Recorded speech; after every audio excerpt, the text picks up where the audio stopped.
പത്തനംതിട്ടയിലുള്ള ഈ സ്പോട്ടുകളിൽ ഇനിയും നിങ്ങൾ വന്നിട്ടില്ലെങ്കിൽ അതൊരു തീരാ നഷ്ടം തന്നെയായിരിക്കും. ചന്ദനപ്പള്ളിക്കും വള്ളിക്കോടിനും ഇടയിൽ 3 സ്പോട്ടുകളുണ്ടെന്ന് പറഞ്ഞാൽ നിങ്ങൾ വിശ്വസിക്കുമോ? ഒന്നാമത്തേത് ദേ ഈ സ്പോട്ടാണ്, ചെമ്പകപ്പാലം എന്ന് പറയും. ഒരു 4 മണിയൊക്കെ കഴിയുന്ന സമയത്ത് ഈ ഒരു സ്ഥലത്ത് വന്നിരിക്കുമ്പോൾ കിട്ടുന്ന ഒരു പീസ് എന്ന് പറയുന്നത് വേറെ തന്നെയാണ്. ജോലി കഴിഞ്ഞ് കുറച്ച് സമയങ്ങളിൽ ഒന്ന് റിലാക്സ് ആവാൻ വേണ്ടി ഞാൻ ഇവിടെ വരാറുണ്ട്. ഇത് നമ്മുടെ മഴയ്ക്ക് മുന്നേയും മഴയ്ക്ക് ശേഷവുമുള്ള ഒരു കാഴ്ചയാണ്. ഒരു ആവറേജ് രീതിയിൽ ഒഴുകിക്കൊണ്ടിരുന്ന തോടൊക്കെ പിറ്റേ ദിവസം നിറഞ്ഞു കവിഞ്ഞൊഴുകുന്നു.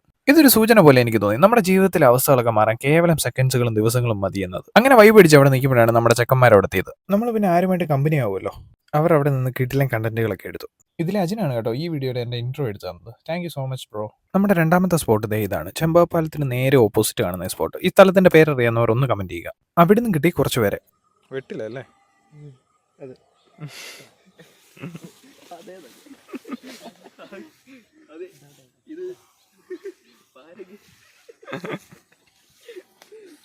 അവനെ ക്യാരക്ടറായി.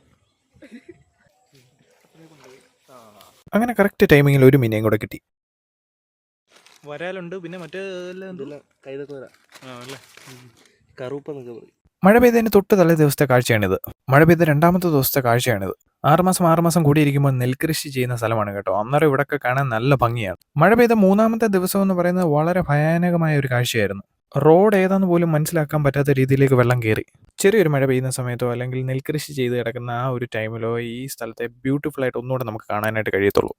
നമ്മുടെ 3-ാമത്തെ സ്ഥലമാണ് ആമ്പൽ പൂഞ്ചിറ.